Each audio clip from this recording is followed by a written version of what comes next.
देखिए फ्रेंड्स, आज समझते हैं कि किस तरीके से कंपनियों के अंदर कंपैरिजन किया जा सकता है। तो कंपैरिजन करने के लिए बहुत सारे तरीके होते हैं। तो उसमें से एक तरीका है कि प्रॉफिटेबिलिटी रेशो को किस तरीके से इस्तेमाल किया जाए और उसको किस तरीके से प्रयोग किया जाए। उसमें क्या कर सकते हैं, आप ग्रॉस प्रॉफिट देख सकते हैं, नेट प्रॉफिट देख सकते हैं, ऑपरेटिंग प्रॉफिट देख सकते हैं। अलग अलग मार्जिन्स के बिहाफ पर हम इसको चेक कर सकते हैं। तो हम समझते हैं कि भी प्रॉफिटेबिलिटी रेशो किस तरीके से काम करती है। तो हमारे पास क्या है कि प्रॉफिट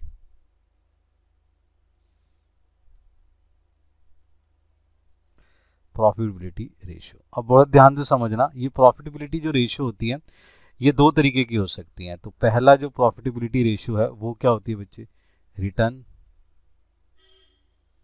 ऑन सेल। सेल्स पे होने वाले जो रिटर्न्स होते हैं उसके हिसाब से प्रॉफिटेबिलिटी कैसे निकाली जाती है। और दूसरा हो सकता है आपके पास रिटर्न ऑन इन्वेस्टमेंट। तो दो तरीके की चीजें आपके पास आ गई, रिटर्न ऑन सेल और रिटर्न ऑन इन्वेस्टमेंट। अब इसी में जो चीजें हैं वो समझनी है कि वो किस तरीके से वर्कआउट होती है। अच्छा, दोनों के अंदर अलग अलग तरीके की रेशियोज होती हैं, उसे समझ लेते हैं। तो उसमें क्या क्या होता है वो समझते हैं। तो जैसे कि हमारे पास रिटर्न ऑन सेल की बात करें, तो रिटर्न ऑन सेल में बेटा हमारे पास क्या आती है, एक आती है ग्रॉस प्रॉफिट मार्जिन रेशियो। दूसरा हमारे पास इसमें आ सकता है operating profit margin ratio. Next हमारे पास आ सकता है प्री टैक्स मार्जिन रेशियो। और नेक्स्ट हमारे पास क्या आ सकता है, ये आ सकता है नेट प्रॉफिट मार्जिन रेशियो। इसी तरीके से हमारे पास जो है रिटर्न ऑन इन्वेस्टमेंट पर भी जो है कुछ रेशियोज होती हैं, उनके बारे में भी देख लेते हैं। वो कौन कौन सी हो सकती है, वो होती है रिटर्न ऑन एसेट्स, इसको आप ROA भी बोल सकते हैं। नेक्स्ट क्या हो सकती है, ऑपरेटिंग ऑफ ROA। नेक्स्ट क्या हो सकती है हमारे पास, returns on total capital, total capital पे कितना रिटर्न है। नेक्स्ट हो सकती है हमारे पास return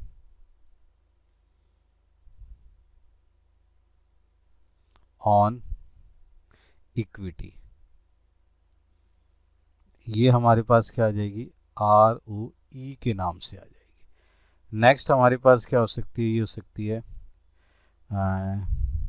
return on common equity, ये क्या हो सकता है, ये ROCE हो सकता है। तो बेटे ये रिटर्न ऑन इन सेल और रिटर्न ऑन इन्वेस्टमेंट पर अलग अलग तरीके की रेशियोज होती हैं। आज हम समझेंगे कि भाई रिटर्न ऑन सेल पर किस तरीके से हम इसका जो है कंपैरिजन कर सकते हैं। तो इसमें हमारे पास क्या है, gross profit margin, operating profit margin, pre tax margin, net profit margin है। अब इसको समझते हैं, तो इसको किस तरीके से देखते हैं, इसको समझने के लिए हम एक एग्जाम्पल ले लेते हैं। एक एग्जाम्पल लेते हैं कि हम ये करते हैं कि एक कंपनी है, उसका नाम है माधव मैन्युफैक्चरिंग। वो मैन्युफैक्चरिंग की है।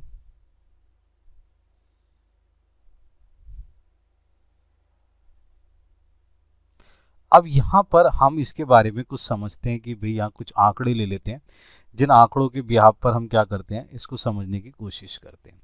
जैसे यहाँ पर हम बात करते हैं इसकी सबसे पहले रिवेन्यू की। यहाँ हम बात कर रहे हैं रिवेन्यू की। इसका जो रिवेन्यू है, रिवेन्यू बेटे यहाँ पर हम बात करेंगे सेल्स की, सिर्फ सेल की बात करें कि रिवेन्यू में क्या क्या चीज़ें। अब यहाँ पर उसके पास आता है 2 करोड़ का, मान के चलो रिवेन्यू आ गया। उसकी सेल जो है वो कितनी है, 2 करोड़। ठीक है, 2 करोड़ ही है ना, ये कितना हो गया, अब बड़े ध्यान से समझो, यहाँ पर उसके पास एक और खर्चा आता है जिसे हम बोलते हैं COGS। अच्छा, COGS होता क्या है? COGS होता है कॉस्ट ऑफ गुड सोल्ड। सही है जी। सेल करने के लिए उस पे होने वाले खर्चे जो हैं वो कितने हैं, ये मान लेते हैं ये है हमारे पास 80 लाख। तो ये आ गए आपके पास 80 लाख के खर्चे। अब बड़े ध्यान से समझो, जब हम रिवेन्यू में से अपना COGS माइनस कर लेंगे तो हमारे पास एक वैल्यू निकल के आएगी। ये वैल्यू जो निकल के आएगी, मान के चलो इसको माइनस करने से आया 1,20,00,000। क्लियर है? ये जो वैल्यू निकल के आई इसको बोलते हैं ग्रॉस प्रॉफिट। इसको क्या बोलते हैं? Gross profit. क्लियर है? अब यहां से जो ग्रॉस प्रॉफिट निकल के आया, यहां से हमारी एक चीज स्टार्ट हो जाती है कि ये जो ग्रॉस प्रॉफिट है इस पे क्या हम कोई रेशियो निकाल सकते हैं? जी सर, यहां पर हम निकाल सकते हैं। इसको बेटे यहां पर हम क्या बोलेंगे? इसको बोलेंगे ग्रॉस प्रॉफिट मार्जिन। ठीक है ना? अब ग्रॉस प्रॉफिट मार्जिन के अंदर हमें वैल्यू निकालनी है, तो इसका जो फॉर्मूला होता है वो क्या होता है? Gross profit divided by net cell. अब बड़े ध्यान से समझो, हमारे पास जो ग्रॉस प्रॉफिट है वो ग्रॉस प्रॉफिट कितना है? 1,20,00,000 का। तो ये वैल्यू आ गई 120 lakh divided by net cell मेरे बच्चे कितने? 2 करोड़, यानी ये आ गया 200 लाख का। क्लियर है? अब इसको हमने इससे डिवाइड करा तो आंसर आया 0.6। परसेंटेज में निकालने के लिए इंटू 100 करेंगे तो ये वैल्यू निकल के आ जाएगी 60%। तो हमारे पास एक रेशियो निकल के आ गई। ये जो रेशियो है वो क्या है? आपका ग्रॉस प्रॉफिट मार्जिन। अब यहीं से हमारे पास जो दूसरी चीज है वो कंटिन्यू में चलेगी। अब हमारे खर्चे यहाँ तो रुकेंगे नहीं, मैन्युफैक्चरिंग है तो खर्चा तो चलता ही रहेगा। अब हमारे पास खर्चा आता है मार्केटिंग का। ये हमारे पास आ गया खर्चा मार्केटिंग, मार्केट एंड सेल्स के खर्चे हैं हमारे पास। वो हमारे पास मान के चलो कितने खर्चे हो गए? 20 लाख के। क्लियर है? अब उसके बाद हमारा कुछ खर्चा और क्या हो गया? ऑफिस से रिलेटेड है, तो ऑफिस एंड एडमिनिस्ट्रेशन के हमारे पास क्या आ गए? कुछ और खर्चे आ गए। वो मान के चलो हमारे पास कितना है? 10 लाख का खर्चा है। तो ये दोनों खर्चे भी जो है हम इसमें से माइनस कर देंगे। तो जैसे ही हम इसमें से माइनस करते हैं तो 1,20,00,000 में से माइनस हुआ तो ये वैल्यू रहेगी हमारे पास 90 लाख की। तो ये जो खर्चे हमने माइनस करे, ये जो खर्चे, इनके माइनस करने के बाद जो हमारे पास प्रॉफिट निकल के आया उसको हम क्या बोलते हैं? उसको बोलते हैं बेटे इबिटा।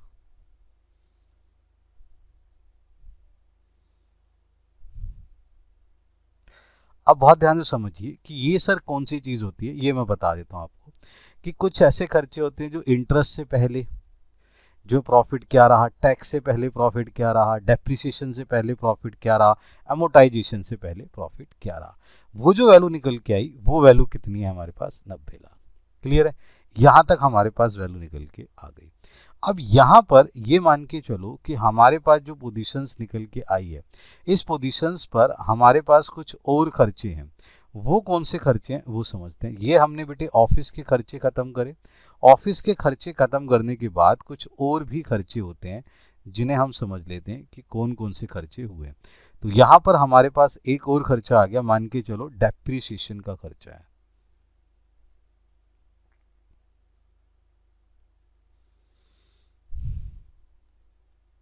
अब वो जो डेप्रिसिएशन का खर्चा है वो हमने मान लिया, मान के चलो 10 लाख का खर्चा है। ये 10 लाख का खर्चा और माइनस करा। जब हम डेप्रिसिएशन माइनस करते हैं तो उसके बाद जो वैल्यू निकल के आई, ठीक है, उसमें से हम क्या करते हैं? एक और चीज माइनस करते हैं, मैं यहाँ पर आपको बता देता हूँ। ये होता है एमोर्टाइजेशन। मान के चलो हमारे पास एमोर्टाइजेशन है ही नहीं इस बार,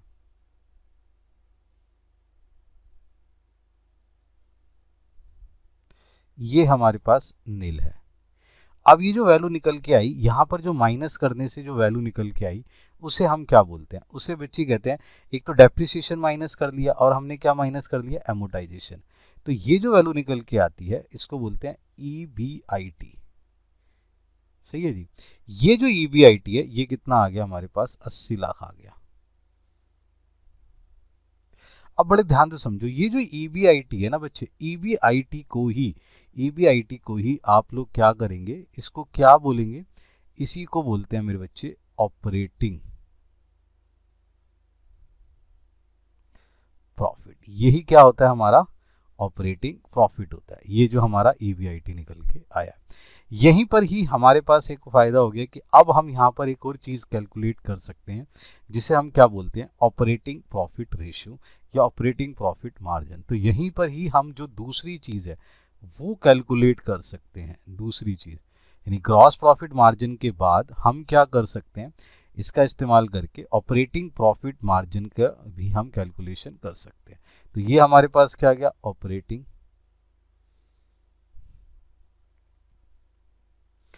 प्रॉफिट मार्जिन। अब ये जो चीज निकल के आई इसका फॉर्मूला क्या होता है बच्चे, इसका स्टूडेंट फॉर्मूला हो गया operating profit divided by net cell. सही है। अब हमारे पास ऑपरेटिंग प्रॉफिट कितना है, सर ऑपरेटिंग प्रॉफिट आया 80 लाख, तो ये हो गया बच्चे 80 लाख। और नेट सेल हमारी पास कितनी थी, 200 लाख, तो ये 200 लाख आ गई। अब इसको सॉल्व करा तो आंसर आ गया हमारा 0.4। इसको परसेंटेज में 100 से मल्टीप्लाई करेंगे आ जाएगा 40%। क्लियर है जी सर। यहाँ तक हमारे पास EBIT आ गया। अब यहाँ तक रुकने के बाद हमें एक और चीज़ देखनी है कि कुछ और भी खर्चे होते हैं जो हमें डिडक्ट करते हैं। तो वो खर्चे हम देख लेते हैं कौन कौन से हैं, वो डिडक्ट करते हैं। तो हमारे पास अब जो खर्चा आता है वो सबसे पहले आता है बेटा इंटरेस्ट का। अब इंटरेस्ट पेमेंट हम उसमें से कर देते हैं। तो जैसे ही हम इंटरेस्ट पेमेंट मान करेंगे, मान के चलो हमने डेब्ट ले रखा था उसकी पेमेंट कर रहे हैं, वो जो है हमारे पास 20 लाख की है। ठीक है। अब ये भी हमने क्या करना है, इसमें से माइनस करना है। अब ये जो माइनस करेंगे तो ये जो वैल्यू निकल के आएगी, ये वैल्यू निकल के आ गई आपकी 60 लाख। अब ये जो वैल्यू होती है बेटा इसको बोलते हैं PBT, प्रॉफिट बिफोर टैक्स। तो आपके पास वैल्यू क्या निकल के आ गई, PBT की, जिसे हम क्या बोलेंगे, प्रॉफिट बिफोर टैक्स। क्लियर है, आगे बात समझ में। अब यहीं से आप क्या कर सकते हो, एक और रेशियो निकाल सकते हो जिसे हम क्या बोलते हैं, जिसे हम बोलते हैं प्री टैक्स मार्जिन। तो यहीं से आपके पास क्या आ गई, एक आ गई प्री टैक्स मार्जिन आ गया। सर वो कैसे निकलेगा, प्री टैक्स मार्जिन का मेरे बच्चे ये होता है जितना भी प्रॉफिट बिफोर टैक्स आया है इसमें से डिवाइड करना है नेट सेल को। अच्छा जी, PBT हमारा कितना है 60 लाख, और इसको 200 लाख से आप डिवाइड करो। ठीक है, तो आपके पास जो आंसर आएगा 0.3, इसको परसेंटेज में करेंगे तो 30% आ जाएगा। क्लियर है, यहाँ तक समझ में आ गया, क्लियर ना। जब हम इसको कैलकुलेट कर लेते हैं तो देन उसको कैलकुलेट करने के बाद हमारे पास एक और चीज़ होती है, मान के चलो हमारा टैक्स रेट चल रहा है, तो टैक्स का जो रेट है वो लिख लेते हैं, हमारे पास चल रहा है 30%। तो अब 60 लाख का जो 30% है वो कितना होगा, वो हम माइनस कर लेते हैं। तो 30% आता है बच्चे 18 लाख। तो ये 18 लाख भी हमने इसमें से माइनस कर दिया। तो ये जो निकल के आता है इसको बोलते हैं नेट प्रॉफिट। क्या बोलते हैं, नेट प्रॉफिट। तो अब हमारे पास नेट प्रॉफिट आ गया 42 लाख, क्योंकि 18 लाख माइनस करे ना। तो यहीं से आप क्या कर सकते हो, एक और रेशियो निकाल सकते हो जिसे आप क्या बोल सकते हो, नेट प्रॉफिट मार्जिन। अब जो नेट प्रॉफिट मार्जिन है वो कैसे निकलेगा, उसमें से net profit divided by net cell. अब नेट प्रॉफिट कितना है 42 लाख डिवाइडेड बाय 200 लाख, तो इसको सॉल्व करेंगे तो आंसर क्या आएगा 0.21, ये आ गया 21%। तो यहाँ पर हमने क्या चीज समझी कि इस तरीके से अलग अलग पोजीशन से हम क्या निकाल सकते हैं, अलग अलग रेशियोज निकाल सकते हैं। इस कंपनी के बारे में हमें पता लगा कि माधव मैन्युफैक्चरिंग कंपनी कैसे काम कर रही है और किस तरीके से वर्कआउट कर रही है।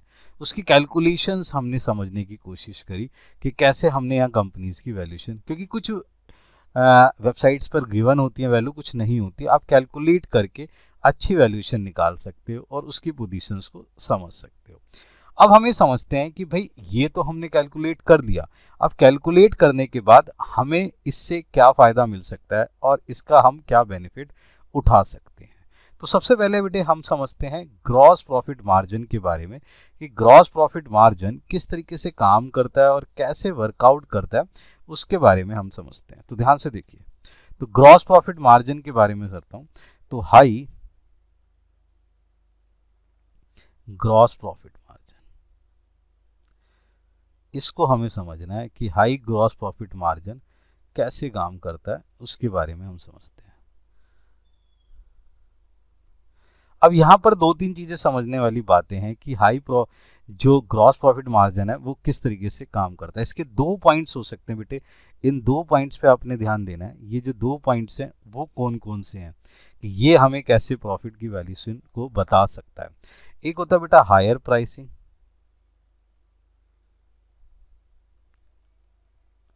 ठीक है। दूसरा क्या हो सकता है, दूसरा हो सकता है आपका लो प्रोडक्ट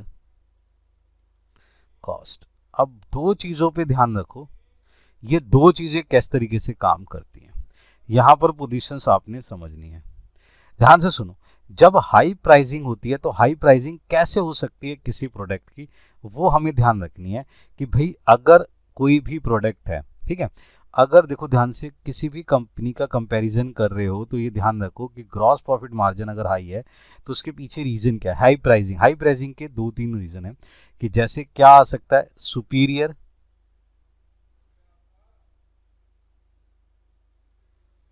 सुपीरियर प्रोडक्ट, आपका प्रोडक्ट क्या हो, सुपीरियर हो। समझ रहे मेरी बात को, इस कारण से आपकी प्राइसिंग क्या है, हाई है। दूसरा क्या हो सकता है, दूसरा हो सकता है सुपीरियर ब्रांडिंग,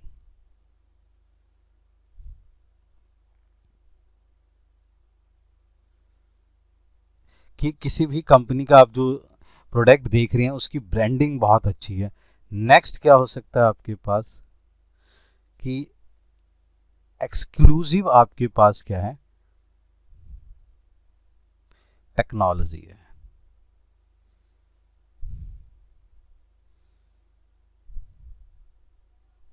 ये तीन चार कारण होते हैं जिससे कि प्राइस क्या हो सकता है, हाई प्राइसिंग हो सकता है। तो कंपनी का देखो कि जिस कंपनी का आप कंपैरिजन कर रहे हैं वो कंपनी में ये सुपीरियर प्रोडक्ट है, सुपीरियर ब्रांडिंग है, एक्सक्लूसिव टेक्नोलॉजी है, तो उस कारण से उसका प्राइस जो है हाई हो सकता है, वहाँ से ग्रॉस प्रॉफिट मार्जिन ज़्यादा निकल के आ सकता है। नेक्स्ट, अगर मैं यहाँ पर देखूँ तो लो प्रोडक्ट कॉस्ट कैसे हो सकती है। कोई भी कंपनी बच्चे लॉन्ग रन से काम कर रही होती है और लार्ज स्केल पे काम करती है, तो वहाँ पर क्या होता है कि उसकी जो इकोनॉमिकली कॉस्ट होती है वो कम हो जाती है।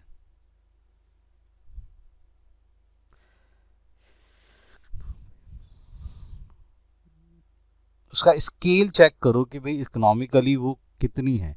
अगर उसका स्केल बड़ा हो गया है तो उसकी जो प्रोडक्टिविटी कॉस्ट है वो क्या हो जाती है, कम, तो देन क्रॉस प्रॉफिट मार्जिन उसका बढ़ सकता है। समझ रहे हैं बात को। और उसके पास क्या है कि जिस तरीके से वैल्यूएशन बहुत ज़्यादा बढ़ जाती है तो जो उसका ऑपरेशनल वर्क है वो क्या हो जाता है, एफिशिएंट हो जाता है। तो ऑपरेशन जो है, क्योंकि लॉन्ग रन से काम करिए, तो ये चेक करो कि उसका जो ऑपरेशनल वर्क है वो जो है किस तरीके से काम कर रहा है, एफिशिएंसी पे काम कर रहा है कि नहीं कर रहा। तो अगर वो एफिशिएंसी पे काम कर रहा है तो इसका मतलब क्या है कि जो उसकी वैल्यूएशन है वो वैल्यूएशन किस पे ज़्यादा आ सकती है, उसकी वैल्यूएशन आ सकती है ग्रॉस मार्जिन प्रॉफिट पे बढ़ती हो सकती है। ये दो चीज़ें बहुत ज़्यादा नोट करनी होती है।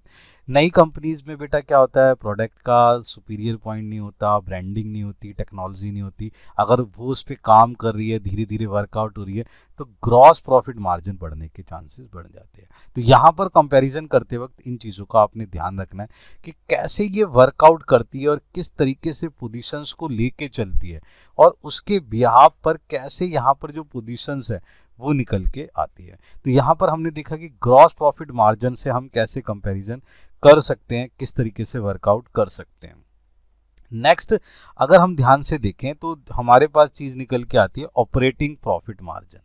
तो जो आपका ऑपरेटिंग प्रॉफिट मार्जिन है वो कैसे काम करता है, उसको हमने ध्यान से समझना है कि ऑपरेटिंग प्रॉफिट मार्जिन जो है आपका किस तरीके से काम करता है। अब बड़े ध्यान से समझना है कि किस तरीके से ये वर्कआउट होता है, वहां पर आपने पोजीशन समझनी है। बेटे यहाँ पर कंपैरिजन आपको क्या करना पड़ेगा कि एक तो ग्रॉस जो आपका मार्जिन निकला है, ग्रॉस प्रॉफिट मार्जिन जो निकला है, उसको कंपैरिजन करना पड़ेगा आपको ऑपरेटिंग प्रॉफिट मार्जिन से। ये ध्यान रखना है। ये कैसे होता है ये ध्यान रखो। अगर आपका ग्रॉस प्रॉफिट मार्जिन सेम रहता है, सही है जी, या उसमें लिटिल बिट चेंज आ रहा है, सही है जी, बढ़ रहा है या कुछ भी हो रहा है, उसके बिहाफ पर अगर आपका ऑपरेटिंग मार्जिन जो है इंक्रीज कर रहा है, इसका मतलब आप जो एडमिनिस्ट्रेशन कॉस्ट है, समझ रहे मेरी बात को, और जो भी आपने सेल डिपार्टमेंट के खर्चे हैं उन्हें क्या है कंट्रोल करना सीख लिया है, और अगर वो कंट्रोल आपके हाथ में आ रहे हैं, देन आपका ऑपरेटिंग प्रॉफिट मार्जिन जो है वो इंक्रीज हो रहा है। और ये कंपैरिजन ये बताता है कि कंपनी अब अपने सेल या एडमिनिस्ट्रेशन एक्सपेंसेस पर या उनके कॉस्ट पर बहुत ज़्यादा विशेष ध्यान दे रही है, और ये वैल्यूएशन निकल के आ रही है। ये जो डिपार्टमेंटल आपके खर्चे हैं, जो भी आपके अलग खर्चे हो रहे हैं, उस पर कंपनी कंट्रोल कर रही है। ये कंपैरिजन होता है। ईयर टू ईयर जब कंपैरिजन कर रहे होते हैं तो हम ये देख रहे होते हैं कि जैसे जैसे कंपनी ग्रोथ कर रही है तो वो अपने इन खर्चों पे किस तरीके से कंट्रोल कर रही है, और उसके बिहाफ पर कि ग्रॉस प्रॉफिट मार्जिन प्राइसिंग के कारण सही है सेम रहता है या चेंज होता है, कोई भी चीज़ होता है, उसके बिहाफ पर भी ऑपरेटिंग प्रॉफिट मार्जिन अगर बढ़ता है तो कंपनी एक पॉजिटिव पॉइंट्स को दिखाने की कोशिश कर रही होती है, और ये बताने की कोशिश कर रही होती है कि यहाँ पर जो भी काम हो रहा है या जो भी वर्कआउट हो रहा है, वो जो है पोजीशन उस तरीके से निकल कर आ रही है। यहाँ पर एक पोजीशन आपको ये ध्यान रखनी पड़ेगी। तो ये ग्रॉस प्रॉफिट मार्जिन के हिसाब से हो गया, नेट प्रॉफिट मार्जिन के हिसाब से हो गया। देन अगर हम ध्यान से देखें तो हमारे पास एक चीज और थी जो हमने क्या कहा था, प्री, सही है जी, पीबीटी यानी प्री टैक्स। तो हमारे पास जो प्री टैक्स मार्जिन था, उस प्री टैक्स मार्जिन को अगर हम समझने की कोशिश करें तो यहाँ पर हमें जो कैलकुलेशन निकालनी पड़ रही है वो किससे निकालनी पड़ रही है बेटा, प्रॉफिट बिफोर टैक्स से। तो प्रॉफिट बिफोर टैक्स से हम क्या चीज़ें देखते हैं कि यहाँ पर जब हम ये चीज़ कैलकुलेट करते हैं तो यहाँ पर हमारा पूरा ध्यान कहाँ जा रहा है, वो जा रहा है ध्यान इंटरेस्ट पर, कि जब हम इंटरेस्ट माइनस कर रहे हैं तो हमारे पास पीबीटी कितना निकल के आ रहा है। अभी जो इंटरेस्ट है, इंटरेस्ट का जो रिलेशन है वो किसके पास जाता है, डेप्ट के साथ जाता है। तो अगर आपके डेप्ट, बेटी डेप्ट दो तरीके के हो सकते हैं, डेप्ट हो सकता है लॉन्ग हो, डेप्ट हो सकता है शॉर्ट हो। तो हमें ये चेक करना पड़ेगा कि किस तरीके से अगर इंटरेस्ट की वैल्यूएशन कम हो रही है जिससे कि पीबीटी आपका इंक्रीज होता जा रहा है, तो ये कंपैरिजन जो एक पॉजिटिवनेस दिखाई दे रहा है कि कंपनी जो है ईयर टू ईयर अपना जो इंटरेस्ट है वो कम कर रही है। इंटरेस्ट कम करना मतलब डेप्ट का कम होना, पीबीटी का इंक्रीज हो जाना। अगर उसमें से लॉन्ग टर्म ज़्यादा कम हो रही है तो और ज़्यादा फायदा होता है, क्योंकि लॉन्ग टर्म में एक बॉन्डिंग हो जाती है, इतने टर्म्स के लिए आपने वो चीज़ें लोन पर ले रखी है। तो प्रॉफिट मार्जिन टैक्स का अगर जो है चीज़ें यानी कि पीबीटी आपका इंक्रीज हो रहा है तो वो एक पॉजिटिवनेस को दिखाने की कोशिश करता है कि किस तरीके से कैलकुलेशन निकल के आ रही है। अब हमारे पास जो ये चीज़ें निकल के आती हैं उसके बाद जो हमारा वैल्यूएशन है वो आता है नेट प्रॉफिट का। अब नेट प्रॉफिट को समझने की कोशिश करते हैं। तो नेट प्रॉफिट क्या है बच्चे, ये जो लास्ट मार्जिन रेशियो हमने निकाली इसका जो कंपैरिजन है बेटे ये ओवरऑल होता है। ओवरऑल का मतलब क्या है कि ये जो ऑल ऑपरेशन जो तुमने ऑल जो एक्सपेंसेस हैं, चाहे उसमें से जो भी हो, चाहे वो सेल हो, चाहे वो उसमें डेप्रिसिएशन हो, चाहे उसके अंदर जो है आपके पास इंटरेस्ट हो, चाहे आपके उसके अंदर टैक्स हो, ये सब चीज़ें आपने डिडक्ट करके जो उसका प्रॉफिट निकल के आया है, it is the net profit. ये ओवरऑल प्रोफेशनल को ओवरऑल कैलकुलेशन को दिखाता है और उस तरीके से वैल्यूएशन दिखाता है कि ये क्या है। अगर नेट प्रॉफिट आपका इंक्रीज हो रहा है डे टू डे या ईयर टू ईयर, सही है जी, या मंथली, जो पीरियोडिकली आपने पोजीशंस बना रखी है, आप हमेशा ध्यान रखिए कि इसको कंपैरिजन में क्वार्टरली लें, इसको कंपैरिजन में हाफ ईयरली लें, इसको कंपैरिजन में एनुअली लें। देखिए क्वार्टरली 1 2 सही है जी। क्वार्टरली 3, क्वार्टरली 4 में कैसे काम कर रहा है, हाफ ईयरली 1, हाफ ईयरली 2 में कैसे है, हर एनुअली में कैसे काम कर रहा है। तो अगर वो पोजीशंस आपकी बढ़ती चली जा रही है तो यहाँ पर नेट प्रॉफिट जो है आपका एक अच्छा पोजीशंस देता हुआ नजर आ सकता है। और अगर ये पॉजिटिव थिंग्स में जा रहा है तो ग्रोथ की पोजीशंस हमें समझ में आ जाती है। अब बड़े ध्यान से समझना है कि कंपैरिजन करते कैसे हैं। कुछ लोग कंपैरिजन बहुत गलत करते हैं। कंपैरिजन मैं बता देता हूँ। जैसे हमारे पास कोई कंपनी है, मान के चलो कंपनी जो है ए है, कंपनी हमारे पास क्या है बी है, कंपनी हमारे पास क्या है सी है, और कंपनी हमारे पास डी है। ये अलग अलग कंपनीज हैं। अब हम क्या करते हैं, अलग अलग कंपनीज का कंपैरिजन करते हैं, लेकिन हमें ध्यान क्या रखना है वो चीज़ें मैं बता देता हूँ। मान के चलो कंपनी ए में हमारे पास आ जाती है एशियन पेंट। क्या आ गया हमारे पास, एशियन पेंट्स। कंपनी बी हम ले लेते हैं इन्फोसिस, कंपनी सी ले लेते हैं रिलायंस, और कंपनी 4 ले लेते हैं बेटा टाटा मोटर। अब बड़े ध्यान से समझो, अभी चारों कंपनी का हम कंपैरिजन करना शुरू कर दिया। ग्रॉस प्रॉफिट मार्जिन दे रहे हैं, नेट प्रॉफिट मार्जिन देख रहे हैं, ऑपरेटिंग मार्जिन देख रहे हैं, सारे मार्जिन देख रहे हैं, लेकिन ये जो तरीका है वो गलत है। क्यों गलत है, तो क्योंकि हमें जब कभी भी कंपैरिजन करना है वो किस में करना है बच्चे, सेम सेक्टर में। सेम सेक्टर में कंपैरिजन करना बहुत ज़्यादा इंपॉर्टेंट है। जैसे कि मैं अगर एशियन पेंट की बात करूं तो एशियन पेंट में अगर मुझे कंपैरिजन करना है तो एशियन पेंट में कंपैरिजन करने के लिए मुझे जो कंपनी चाहिए वो कैसे कैसी चाहिए, जैसे बर्जर पेंट, इसके साथ मैं कंपैरिजन इसका कर सकता हूँ। और क्या हो सकता है, हमारे पास जितनी भी पेंट से रिलेटेड कंपनी है वो सारी की सारी कंपैरिजन में आएगी एशियन पेंट के। ऐसे आईटी से रिलेटेड कोई भी चीज़ें हैं वो इसके अंदर आ जाएगी, जैसे टीसीएस आ जाएगा, सही है, विप्रो आ जाएगा आपका, ठीक है। और इसी तरीके से अलग जितनी भी आईटीज कंपनीज हैं वो सारी की सारी इसके अंदर इंक्लूड होंगी। तो सेम सेक्टर में कंपैरिजन कर रहा है, अगर वहां वो चीज़ इंक्रीज कर रही है देन हम कह सकते हैं कि कंपनी जो है एक ग्रोथ पोजीशंस पर है, ये बेटर है अपने सेक्टर के अंदर। तो इस तरीके से आप कंपैरिजन कर सकते हैं, फ़ायदा ले सकते हैं और उसकी जो वैल्यूएशन है उसको आसानी से समझ सकते हैं। तो ये कुछ ऐसे पॉइंट्स थे जिस पे आप ध्यान रख सकते हैं। इसी तरीके से मिलेंगे हम अपनी नेक्स्ट सीरीज़ के अंदर। Good bye.